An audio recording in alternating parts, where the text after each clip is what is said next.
అందరికీ నమస్కారం. భక్తి శ్రవణం టీవీకి స్వాగతం.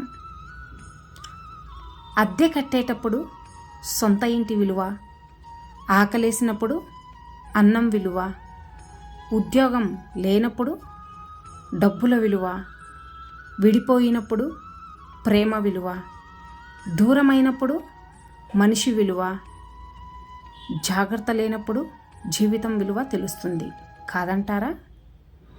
ఎవరూ కూడా మరొకరి జీవితంలోకి వచ్చి ఊరికనే బంధం కలుపుకోలేరు కూడా.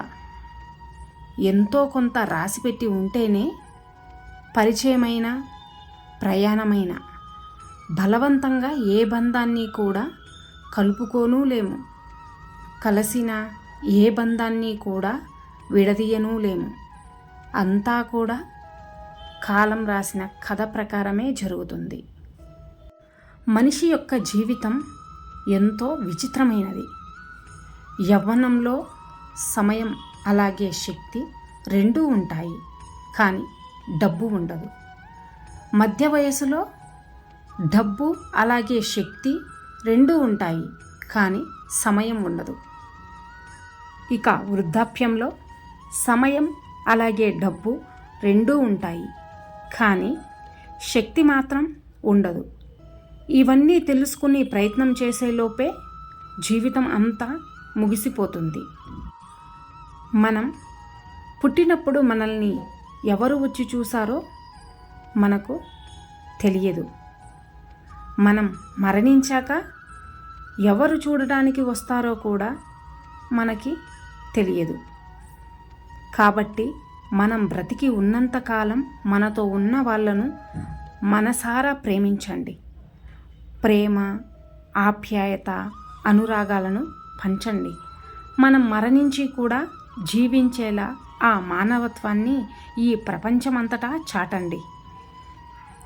నీ ఎదురుగా నిలబడి నీ ముఖం చూసి నీ గురించి మాట్లాడటం చేతకాని వారే నీ వెనుక నీ వ్యక్తిత్వాన్ని విమర్శిస్తూ మాట్లాడతారు. అలాంటి వారు ఎప్పుడూ కూడా జీవితంలో వెనుకే ఉంటారు. చింతించకండి.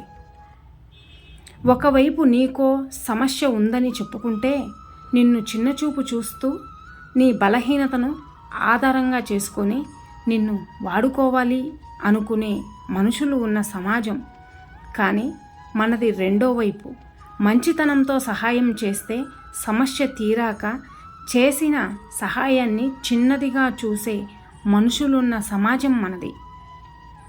ఎంత గొడవ పడినా కూడా మరుసటి రోజు ఏమీ జరగనట్లుగా మాట్లాడే ప్రేమ దొరికితే వారి జీవితం స్వర్గమే అవుతుంది కాదంటారా?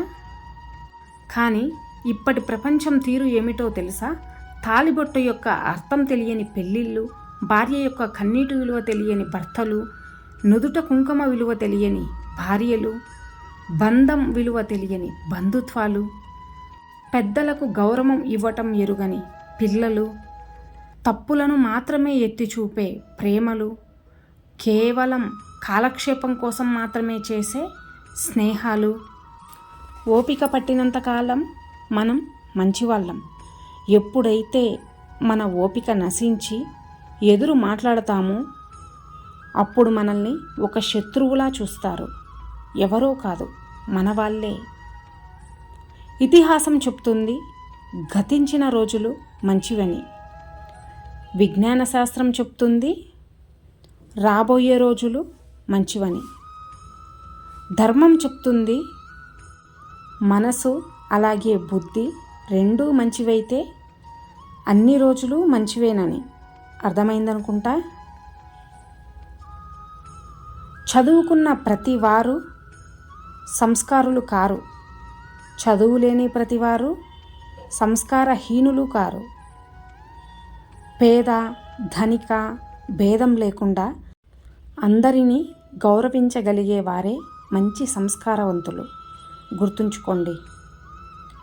ఈ ప్రపంచంలో ఇద్దరు వ్యక్తులు భార్యాభర్తలు కావటం అనేది చాలా సులభం. కానీ ఆలోచిస్తే ప్రేమికులు కావడం అత్యంత కష్టం. భార్యాభర్తలు లోకంలో అందరి ముందు కలిసి 7 అడుగులు వేస్తారు. దాంతో 7 జన్మలు కలిసి ఉంటారు అని అనుకుంటారు. కానీ అది కానే కాదు. వారి మధ్య ప్రేమ లేకపోతే కలిసి ఉండటం అసంభవం. భార్యాభర్తల అనుబంధంలో మీ భార్య మిమ్మల్ని అమితంగా ప్రేమిస్తున్నప్పుడు మీ యొక్క ప్రతి కదలికను తను గమనిస్తూనే ఉంటుంది. తిన్నారా లేదా, ఎక్కడున్నారు, ఏం చేస్తున్నారు అని. అది మీరు అనుమానం అనుకుంటే తప్పకుండా అది మీ పొరపాటే అవుతుంది. గుర్తుంచుకోండి. మనిషిలో కోపం అలాగే సహనం రెండూ ఒంటరిగానే ప్రయాణం చేస్తాయి. కానీ కోపం వస్తే అన్నిటినీ లాగేసుకొని పోతుంది. అదే సహనం అన్నింటినీ మనకు దగ్గరగా పోగేసిపోతుంది. ఒక్క నిమిషంలో జీవితం ఏమీ మారిపోదు, కానీ ఒక్క నిమిషంలో తీసుకున్న నిర్ణయం మాత్రం జీవితాన్ని మార్చివేస్తుంది అనేది వాస్తవమని మర్చిపోకండి. జీవితం అన్నింటినీ పరిచయం చేస్తుంది. తిని ఖాళీగా కూర్చునే రోజులను, అసలు తినడానికే సమయం దొరకని రోజులను, నిద్రపట్టని రాత్రులను అలాగే నిద్రలేని రాత్రులను.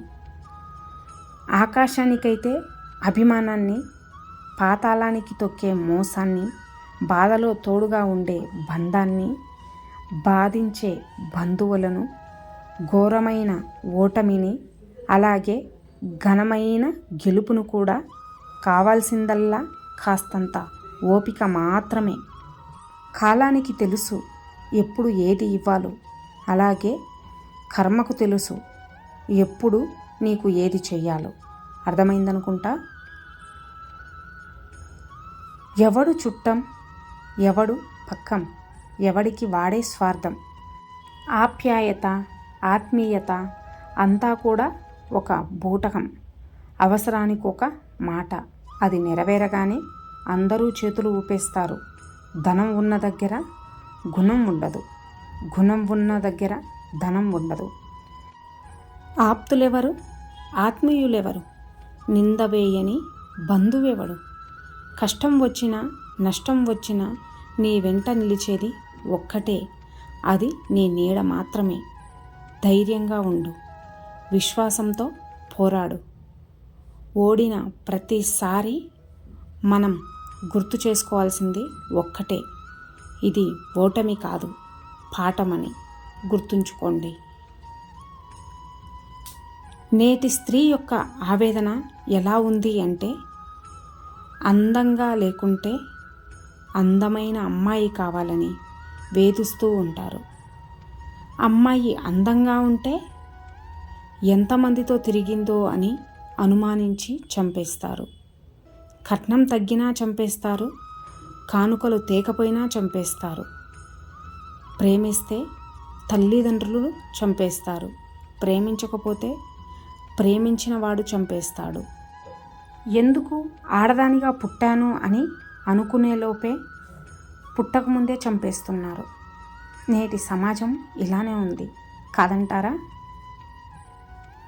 మన జీవితంలో కష్టకాలంలో కూడా మనకు జరిగే ఏకైక మంచి ఏమిటి అంటే, అలాంటి సమయంలోనే మన అనుకున్న వారి అసలు రంగులు బయటపడటమే. చచ్చాక శవంగా మారే శరీరం, ఎవరికీ కనపడని ఆత్మ, మట్టిలో కలిసే మాంసం, కాయంలో ప్రాణం పోయాక ఒక్క క్షణం కూడా ఇంట్లో ఉంచుకొని బంధాలు, దీనికోసమా? అబద్ధాలు, మోసాలు, నీతి నియమాలు వదిలేయటం, పగలు, ప్రతీకారాలు, సాటివారికి మానసికంగా హింసించి పైశాచికానందం పొందటం, ఇది నేటి కలియుగ మానవ జీవితం. జీవితం గమ్యం, స్వప్నం, కష్టం, శ్రమ, గెలుపు, ఓటమి అన్నీ మనవే. పడితే లేవాల్సింది మనమే, బాధను అలాగే గాయాన్ని దిగమింగాల్సింది మనమే, ధైర్యం చెప్పుకోవాల్సింది కూడా మనమే. ఇతరులు కేవలం చోద్యం చూస్తారు, వీలుంటే ఎగతాళి చేస్తారు, అంతే. కాబట్టి ఎవరినీ కూడా పట్టించుకోవద్దు. అన్నీ గమనిస్తూ ముందుకు సాగిపోవాలి. ధైర్యంగా ఉండండి. ఇక అందరూ నాతో పాటు ప్రేమతో ధ్యానించండి. రాధాకృష్ణ. ఇన్ని మంచి సూక్తులలో మీకు ఏ సూక్తి నచ్చినదో కింద కామెంట్ చేయండి. అలాగే ఈ వీడియో కనుక మీకు నచ్చినట్లయితే ఈ వీడియోకి ఒక లైక్ చేసి ఇలాంటి మరిన్ని వీడియోస్ కోసం మన ఛానల్ని సబ్స్క్రైబ్ చేసుకోండి. ధన్యవాదాలు.